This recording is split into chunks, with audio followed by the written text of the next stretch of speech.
Welcome to the AFR Saints channel, where we provide you daily content on your favorite team, the New Orleans Saints. Do us a favor and hit that subscribe button. Be sure to leave your comments below and smash that like button. Who dat? Saints are back on the practice field for day 2 of minicamp on Wednesday. Of course, day 1, Tuesday, day 2, Wednesday, day 3, Thursday. This 3-day minicamp, it's mandatory. And the great news, day 1 was all of the veterans were there. Alvin Kamara, Cam Jordan, Chase Young, Taysom Hill. And Taysom's an interesting one for a lot of different reasons.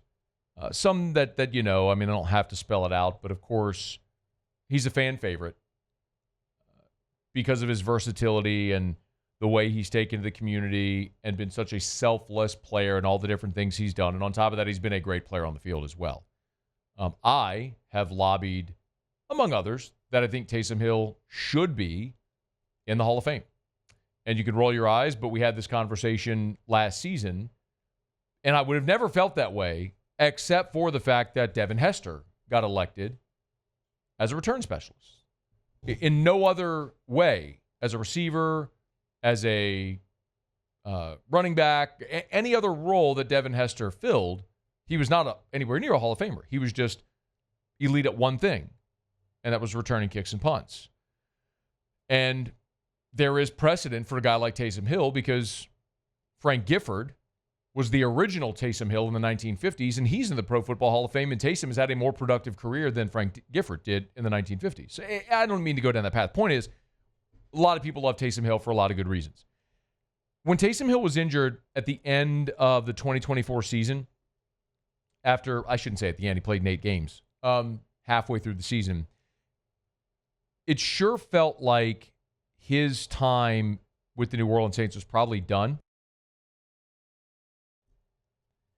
I want to remind you, Ian Rappaport was on the NFL Network after Taysom Hill's injury in this offseason and discussed Taysom Hill's future in New Orleans. They have a decision coming on Taysom Hill. Hard to imagine he'd be back in New Orleans, but I guess anything is possible. I mean, I don't need to give you the big, long answer, but said a decision will be coming on Taysom Hill. Hard to imagine he'll be back in New Orleans, but I guess anything is possible. Keep in mind Taysom Hill's contract. He is, this year, $17.9 million against the cap. That's a really tough pill to swallow for a guy that may not play for you this year. But the Derek Carr component of all this has kind of changed the Taysom Hill conversation. Because with Derek Carr's retirement, the Saints recouping the $30 million, effectively undoing the contract restructure, has given the Saints some cap space that has allowed them the opportunity to not be quite as restricted against the cap. I'll get a little bit more into that in a second, but all this is relevant because at minicamp on Tuesday, Taysom Hill was out there. And after practice, Kellen Moore talked about having Taysom Hill there at minicamp. Yeah, Taysom's obviously done an excellent job. It's a challenging offseason for him just from a medical standpoint, and he's done everything you could possibly do just to put yourself in a good position to be successful moving forward, and so fired up to see him out here. And he also was asked point blank, Kellen Moore, if Taysom Hill could be there on field for training camp. I think that timeline's still pretty far away. We'll worry about that when it gets there, but he's been impressive through this whole process. I don't think anybody's surprised that Taysom would be impressive through the process. He's been a consummate pro. But when it comes to Taysom and whether or not his time in New Orleans is done, the conversation is kind of reframed now because the first thing you would look at is the contract. Like, if it were not financially feasible for New Orleans to move on, then this wouldn't even be a conversation. But Taysom Hill is $17.9 million against the cap. Remember, he signed a 4-year, $40 million deal. And this year in 2025, he's $17.9 million against the salary cap, and his deal can be voided after the 2025 season. The Saints presently have $28 million in cap space. So the dead number for Taysom Hill this year is $17.7 million. So if he's on the roster, it costs you $17.9. If he's not on the roster at this point, it costs you $17.7. Now, there's always the whole post-June 1 release where that dead cap number could drop to $7 million if you were to drop him. So you'd save about $10 million against the cap this year if you release Taysom Hill. So I guess there's that possibility. But with $28 million in cap space, you're not desperate for it.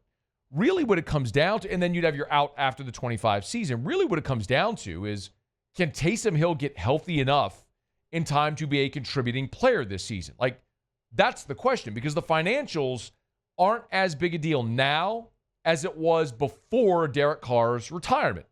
So most likely what's going to happen with Taysom Hill as he comes back from this devastating injury that caused him to miss 9 games is he's going to start the season on the PUP list, right? He's going to start the season on PUP. And remember what that means. If you start the season on PUP, you've got to miss at least 4 games. You're not eligible to return for 4 weeks.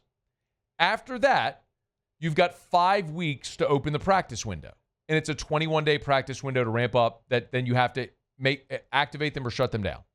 So in theory, you're going to miss the first 4 games. Then you've got the next 5 weeks to activate him, and then a 21-day practice window, which brings you to through week 12. Is effectively, you got through week 12 of the season to determine if Taysom Hill is going to be active on your roster at any point. So you have limited financial restraints, and you've got time to get him healthy. The question then becomes, like, is he good enough to have a role in this offense, healthy enough to have a role in this offense to be any contributor in 2025? So that's when Kellen Moore is asked about what he thinks about Taysom Hill. We know Taysom Hill, the man, the leader, the teammate, all this stuff. What about Taysom Hill, the football player? Yeah, Taysom's a special player in this league. He can do so many things. He's had a great history in this league of playing quarterback and his ability to throw the football and run it from that position, and then all the other unique things that he does around the league. And so it stresses defense. It's really, really challenging. He's a big-time impact player in this league. We just don't know. Yeah. We just don't know if Kellen Moore has a role in his offense for Taysom Hill. Like, that's the big question, which is just an unknown. Like, Sean Payton did, and Payton's OC was Pete Carmichael. And when Sneaky Pete became the OC, it was very natural that Taysom would file in. Well, because you had the giant contract, you weren't moving on from him last year, so Clint Kubiak inherited Taysom Hill and Taysom was very good. I mean, so for context, last year, Taysom's cap number was $9 million, 9.1. His dead cap number was 26.9. So the point is, if Taysom Hill was on your roster, he'd cost you 9 last year. If you cut him, it cost you nearly $27 million. So naturally, he was going to be on your roster financially no matter what. Now the financial burden's lessened. It's just a matter of, does Kellen Moore have a role for him? And can he get healthy enough to see and justify having him take up a roster spot? Like, you'll have at tight end Foster Moreau, Juwan Johnson. Like, do you have a need or a role for Taysom Hill? You know, I always look at it and I admire Taysom because of his willingness to do the thing that prolonged his career. Like, of course, he wanted to be a quarterback, but his path into the NFL and through the NFL was in the role he plays. So, of course, you want the leader, the teammate, the veteran, all that in your locker room on your team. And for every reason, he could be there if you want him. It's just a matter of, does Kellen Moore want this veteran player on his roster at this point in his career? He'll be 35 years old before the end of the season. So, one to follow, but Taysom Hill was out there for mandatory minicamp and observing We'll see if and when they can get it back on the practice field, ramp him up toward the 2025 season. But a guy who was thought just a few months ago had no future in New Orleans, now because of different circumstances, looks like he may actually be a member of the Saints in 2025. Hey, thanks so much for watching. Please leave your comments. I love to interact, and be sure to hit the red subscribe button below.